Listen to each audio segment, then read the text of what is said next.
Hi, and welcome to another episode of Hot Takes with me, the Silver Fox. And here we have a somewhat delayed interview with Lesley Roberts. Now, it's a two-part interview. I'm doing the first part. Craig Houston of Craig Houston Talks To is doing the second part. At the end of the video, I'll put the link to Craig's video in the back end of mine. So you can click the link, go straight in, see the second part. What we'll be talking about is what's happened over the last week or so. But she's, I think, going to do a bit of a brief history and then bring us up to date to say what's happening and what the situation is with the COVID inquiry. And it is quite an interesting piece. So hit subscribe for the channel if you are yet to do so. Definitely press like on the video. That really helps with the algorithm. So do hit the like button. And then in the comments, let me know exactly what you think and what we should be doing. Now, one final thing before we go across. When you do click the link and go across to Craig's video, definitely hit the subscribe button on his channel as well. Again, we're not in competition. We work together. We're all part of this thing to try and bring justice and openness and honesty to proceedings. So we work together. We're not rivals. So do please hit subscribe on his channel as well. Anyway, without further ado, let's have a look at the meeting with Lesley Roberts. Here goes. So I've got Lesley here with me again. Always a dear pleasure to have Lesley on. She's such a sort of amazing character, hardworking and very determined. But this week has been an absolute roller coaster in terms of things that have happened. So let's begin with saying hello, Lesley. Welcome back to the channel. How are you? Yeah, I've had better weeks, yeah. I can believe that, but it's all ups and downs. But we're gonna discuss the things that have happened as we go through this interview, and I believe you'll be talking to Craig as well later on. So I'll not talk about anything that he wants to talk about. We don't want to sort of go over the same ground. I don't want to be cutting his grass, as he puts it. I say I'm not going to eat his biscuits, but it's the same thing. So we're going to be talking about the COVID inquiry. So as I say, just for new people who've come in who don't necessarily know the whole story, I apologise for others who've obviously followed the story on the channel. But if you can give us a brief sort of thing of why and when you started this big campaign, please, Lesley. Well, basically, when COVID started back in 2020, I went into COVID as a registered nurse, the infection control link nurse, which is completely different from, sorry about that. No, happens to me all end of times, but you're in the middle of doing recording, the bloody phone goes off, I went into COVID as the infection control link nurse. I was also a Unite the Union trade union rep for general workplace equality and diversity and health and safety. Now, as you know, health and safety, you have legal protection almost, because you are obviously the health and safety rep who is there to advise the employer, to work with, it's a joke really, to work with the employer to make sure that things are being done by the Brown Book and by the Health and Safety at Work Act 1974 and all the COSH regulations and stuff. So I went into COVID as that person. So it was extremely difficult.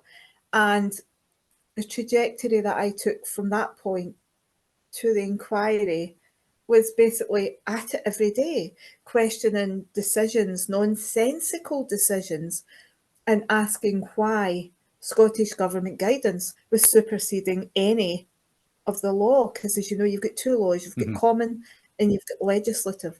And it seemed that Scottish Government guidance was superseding all of that. And I just could not understand why anybody was allowing us to go on. Sorry, but just to clarify, that the law should not be subsumed by guidance. Guidance is always below the law, isn't it? Just as an explanation for people. Yes. Guidance, process, protocol, any internal mechanisms of reporting are superseded by legislative common law at all times. Yeah, just want to make that clear for people who weren't necessarily aware, but yeah. So somehow that seemed to go by the by with COVID, and it seemed to be government guidance was superseding everything. And no matter what you asked for, whether it be risk assessment, RIDDOR recording, any of the normal recording mechanisms which would showcase specific things were not being adhered to. So moving down slightly, I'll go into the inquiry situation. So Yeah, I had been keeping... Sorry, I was just going to say, yeah, because when the inquiry was announced, you were already keeping records right at the beginning, weren't you? Yeah, I was keeping scrupulous. You knew this would detail. come. Yeah, I knew that there was going to be something with this. So I now have 32 box folders of evidence which could have been produced to the COVID inquiry, but obviously that won't be happening. So when the COVID inquiry was called for, I decided to submit two lengthy statements, one of 100 pages and one of 30 pages, to both inquiries.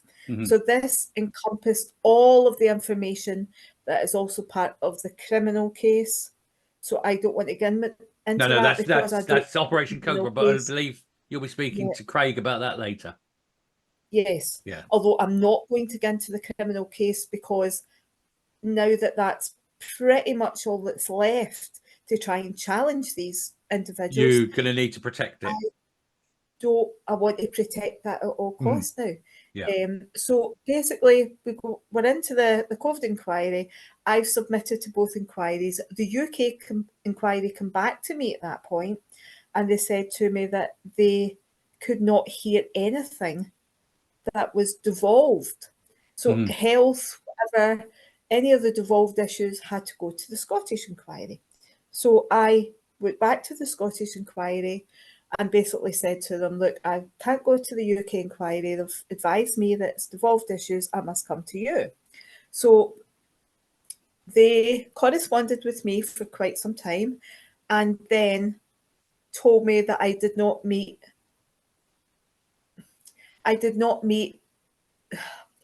their criteria almost for core participant status. Now, there's different things within the inquiry, and core participant status gives you the right to see other paperwork that's coming into the inquiry, other statements, other documents that's really important to the inquiry.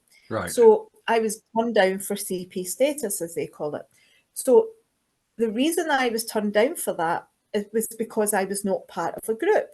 However, my argument was that I was the on-site rep, and I had a considerable amount of members in Inverclyde.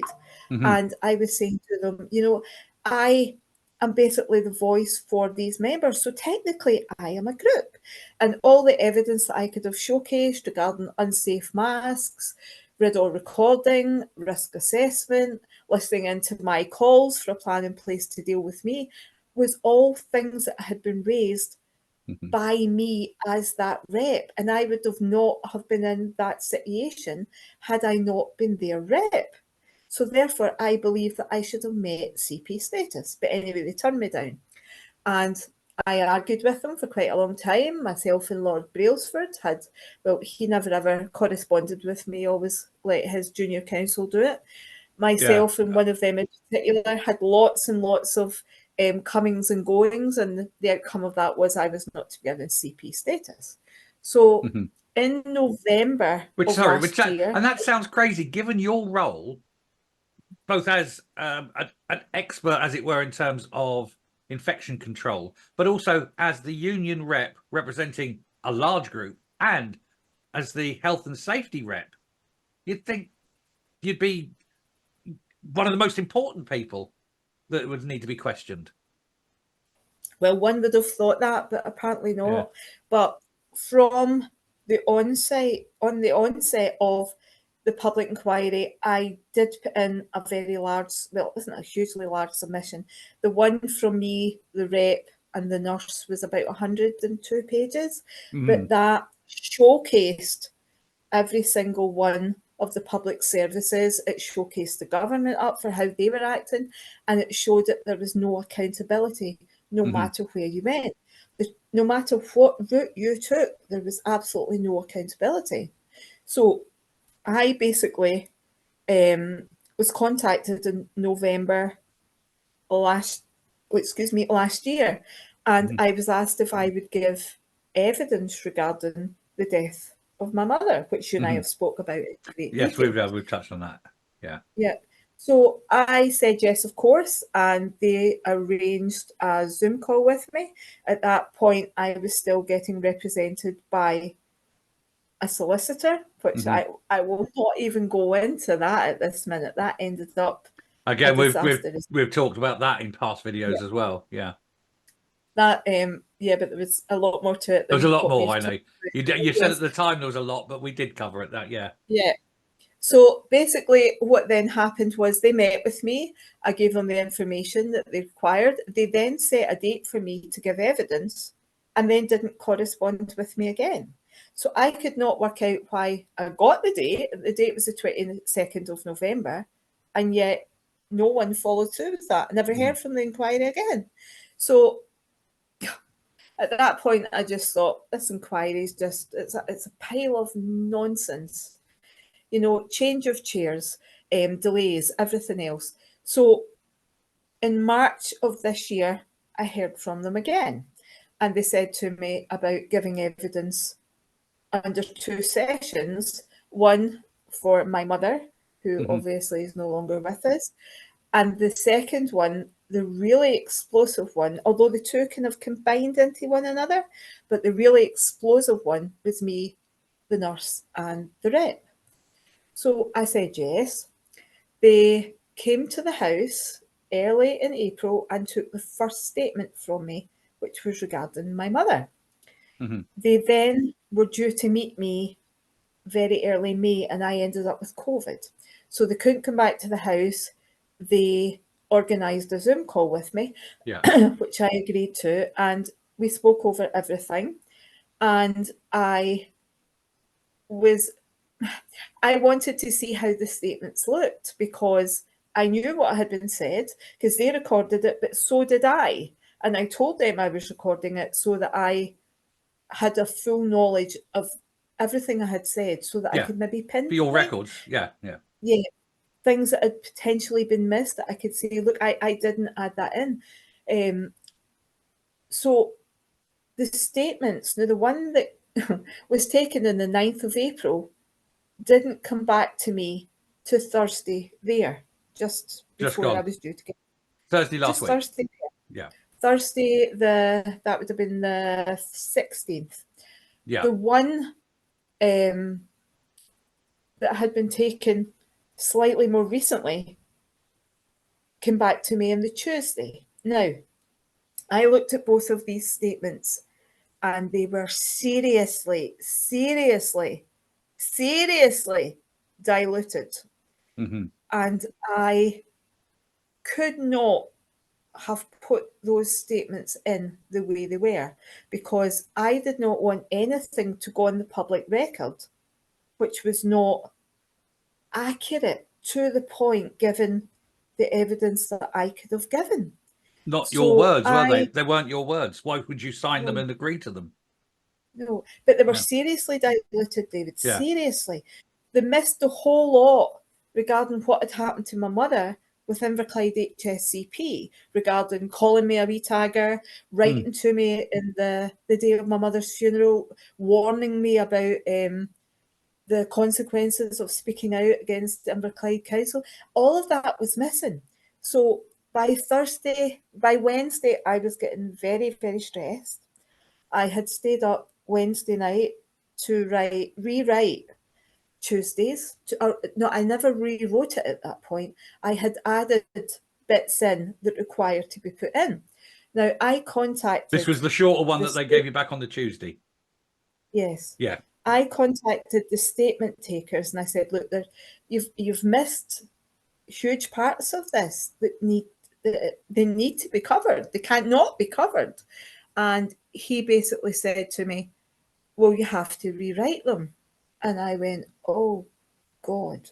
So you are talking about the Tuesday, and then by the Thursday, I could not believe that the one came back so badly diluted. I thought, oh my God, how am I going to do this?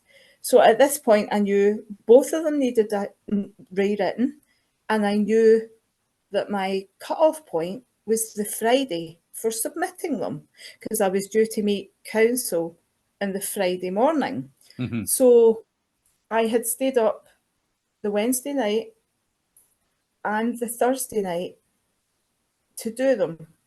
Now, I made a mistake on the Thursday, and it's a mistake that will probably haunt me for the rest of my life. Yeah. But there's nothing I can do about it now. I put up a Facebook message saying that I was not going to give evidence because I genuinely didn't think I was going to make the timeframes to get both of these statements in, Mm-hmm. signed off, and basically submitted. So I Yeah. didn't think I was. I was in a very dark place on the Thursday. Yeah. And there was also all of this going on with the Scottish Daily Express as well, which I'll not go into, but No, I've already done the story about that. So I've already covered you, that well, had been you put know, up and then taken it down. So that's already covered in another video. I'll put that video down as a pointer at the end of this one as well. yeah. So that had happened as well. And the only reason I had spoken to Ben was to make sure that people knew I was giving evidence and they knew what date it was and potentially what I was going to be speaking about. Yeah. I did not leak anything. I had No. literally told him everything that was already in the public No. domain. That's right. And That Ben whole said article was everything that we already knew. There was no revelation in that article. It was all stuff we knew being highlighted, but it was already out there. yeah. But obviously, if I'd been allowed to give evidence, I could have went into the details of Ridor, and this is why Ridor needed, and I could have went in at that point and kind of gave all the background of why we need Ridor, why we need risk assessments, how the hazard definition were undergraded, all of that. So by this time on the Thursday, I was seriously stressed. I didn't know where I was going to give evidence. I didn't know if I was going to get all that stuff in time. I presumed that I wasn't. So I put that post on Facebook one moment thinking that anyone was monitoring my social media. So Well, you don't on the expect Friday, it to be sure, though, do you? You don't expect the likes of that to be monitoring what you say in social media. As long as you well, weren't actually saying anything their argument, illegal, well, yeah, I mean, basically, so I submitted them at 9 o'clock on Friday morning.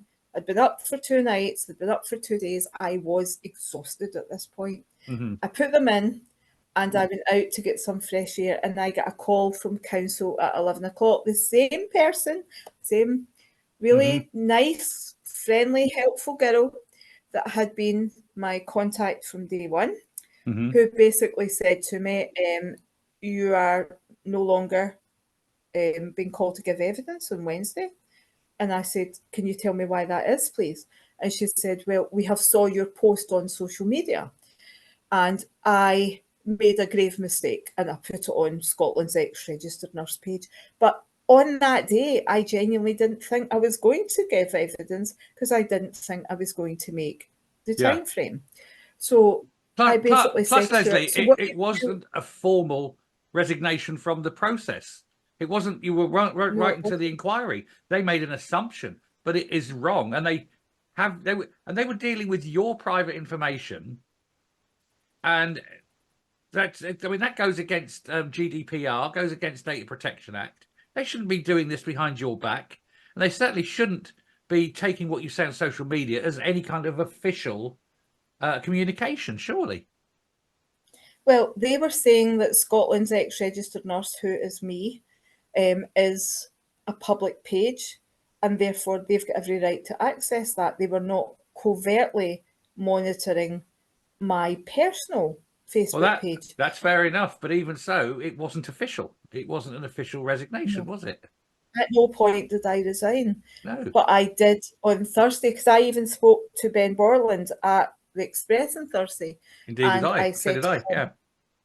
I am not going to make this time frame. I'm not going to do it unless I stay up all night.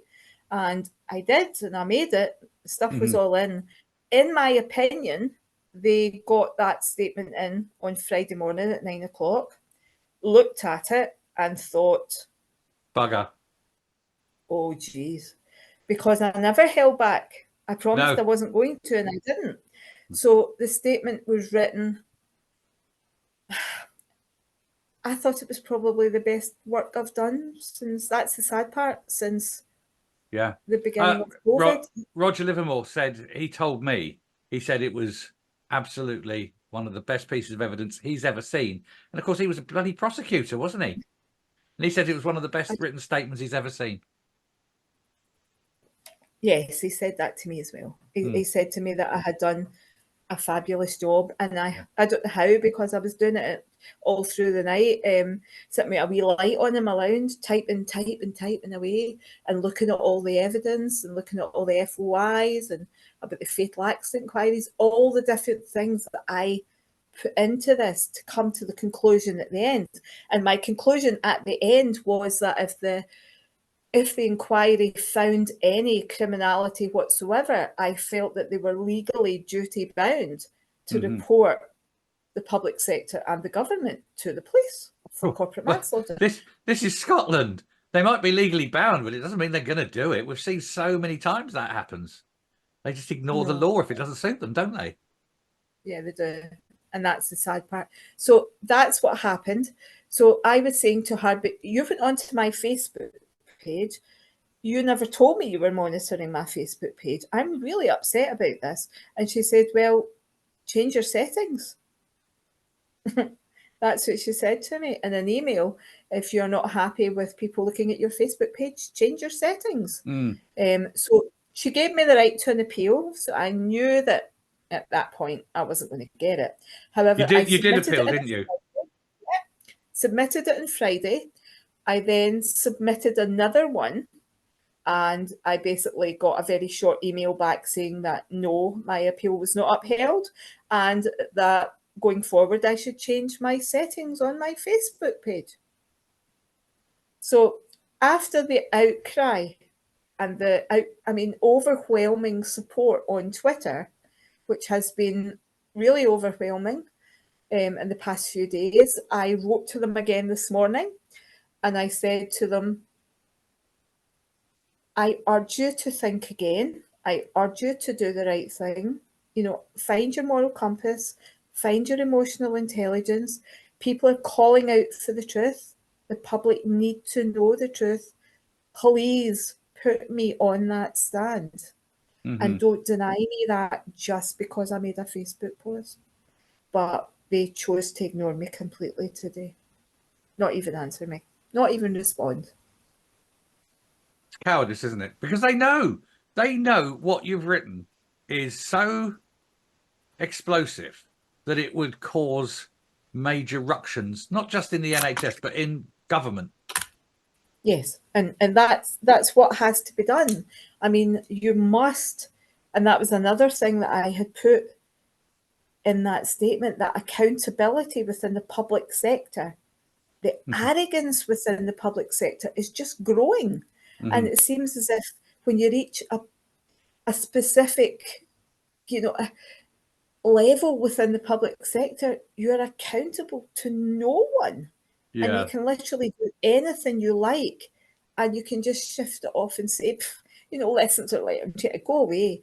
There needs to be really serious accountability. And all these inquiries, like the blood scandal, the Ejimel and Tayside, all of this has been swept under the carpet at the absolute detriment of human life. Avoidable deaths, and I'm sorry, but avoidable deaths and cover-ups do not sit well with me. That's not why I went into nursing or why I became a union rep. So basically that's me. So tomorrow I'm not giving evidence. So yeah. No. But they have, they've accepted your written statements, but they won't get read, they won't get heard. They'll just sit in a dusty box, won't they? I would suspect so. Yeah, I don't think they'll acknowledge them. I always hope for the best, but I never usually, my hope always usually dies. Hope for the best, prepare for the worst, they say. Well, in Scotland, you can normally always be guaranteed the worst with this government. I think at the very core is the people who are allowing this. And again, you've got Jane Grant, who today announced her resignation. The tyranny of Jane Grant at GGC is going to be over. But again, she has presided over so many of these things, like the Queen Elizabeth inquiry and everything else. And yet she's still sitting in her ivory tower post until she chose to go, despite what she should have done. No one resigns, no one's accountable, and the people that are losing out here are human lives within the general populace. Yeah, us normals, us normal people. We're at the shitty end of that stick, aren't we? Pretty much, and that's wrong, Yeah. because we as the taxpayers are paying the wages of politicians and public sector officials, and yet it seems that they're micromanaging our lives to suit their own agenda, and that is seriously wrong. They should be accountable to us, not us accountable to them. Something's seriously wrong in Scotland, David. It is. I always say that they're like an organised crime outfit, not a government. But what do you do? No. Now, you drawing away from this just for a moment, because I know that you've got a lot of other things that you're dealing with. Obviously, I'm not going to touch on it, but you've got COPA, which you're doing. But Stephen, how's he getting on? How do you think? It's still going on. That bad, is it? Yeah. We're talking 6 years, and I was just his union rep, which will be coming in at some point, and I would be happy to do another chat with you about, I've just been paid out for having asbestos in my lung. So that comes down to being in that building that was basically contaminated land, contaminated water. So at some point, I'm happy to chat with you. Yeah, we can organise something there if we get that up. Yeah. And then you got that. And of course, you've got your pothole campaign as well, which I think is marvellous. Well, potholes is the absolute bane of my life. And again, health and safety. You've got roads like the service of the bloody moon. Pretty much. I mean, where is health and safety when you can't drive your car safely? I mean, that story about the girl in Glasgow, she hit a pothole with her 3 children in the back, and the airbags went up. So because the airbags went up, she lost control of the car and it hit a railing. Now, if she hadn't have hit that massive pothole, she'd have got home safe. Yeah. To get home safe. Our car was a write-off, our children were injured, she was injured.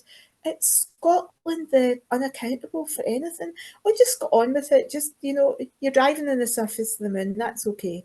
You're dead in a hospital, that's okay. Well, I'm sorry, it's not okay. No. Where is accountability?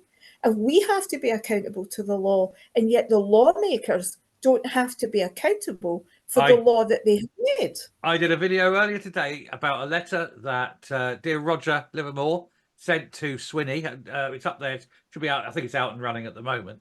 All over why the whole government is unaccountable to law. It's actually about the COVID inquiry, but it goes on in there about how they're all unaccountable, and it's absolutely. It's a ridiculous. He gets a bee in his bonnet about that, does Roger? Roger's absolutely fantastic. He is, isn't he? He's a marvellous fella. A nice, polite, gentle soul. And, and it's when you're fighting the cause, it makes me laugh, but at the same time, I totally respect him. Yeah. I do. And that time when he came down here and was sat in the studio, and that lovely fella. Which when he's lovely. Had a beer afterwards, it was lovely. Anyway, Lesley, we're going to draw that to a close there. I've got one other thing I just want to say to you. Someone set it up, and I just thought it was a brilliant one. You're now Erin McBrockovich, I heard.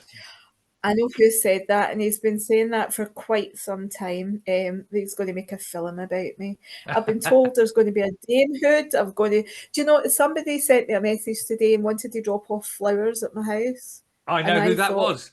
She asked me about that, and I said, I can't deal with that. You'll have to deal with that, especially. They wanted me to contact you to get an address to send them to and everything, and I went, no, I can't do that.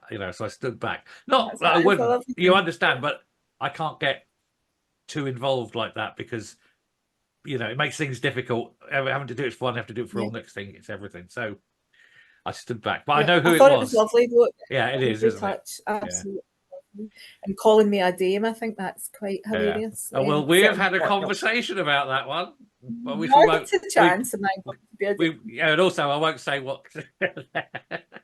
Anyway, Lesley, Yeah, thank what you. we'll Thank you very much for coming on. Thank you very much for filling in and letting everybody know. And even, like I say, right up to date, right up to today, with the fact that they basically are just ignoring you when you put your request in today. They're basically just don't want to hear, don't it want to was know. quite, Yeah. and I said to them this morning, look, I urge you to listen to the post on Twitter. I urge you. Because I mean, at that point, Twitter, I mean, my phone hasn't stopped. There's only I get called a cowardice something or other off of somebody and said that I was frightened to go on the stand. At no point was I Oh, frightened to go on the stand. they don't know you. No. So I was not frightened to go on that stand. It was just I was really concerned about where I was going to make the timeframes. So yeah, These things been a happen. bit of a shit show if I'm allowed to say that. Yeah. I say worse. Anyway, Lesley, thank you very much. You're welcome. And I will speak to you soon. We'll get that other Twitter. Oh, sorry, the other Twitter. We'll get that other Zoom sorted out shortly. Okay. Yep, no bother. Right. Thanks very much. Okay. Bye. Take care. Bye bye, David. Bye.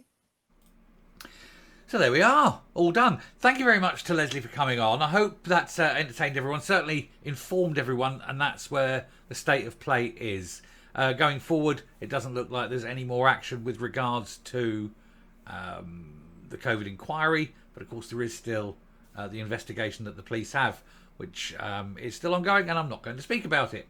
Anyway, I will put 2 links up. I'll put one link up here, which will be the story I did about the Daily Express being pulled down, and I'll put the link up here, there, as soon as I can find Craig Houston's video, and I'll put the link up there, so you can click on that and watch the Craig Houston one. And like I say, when you get to Craig's, definitely hit the subscribe button, and definitely hit the subscribe button here, because we have got lots more to bring you over the next 10 years. Who knows? Who knows? Anyway, thank you very much for watching. And take care, and I will speak to you later. Bye.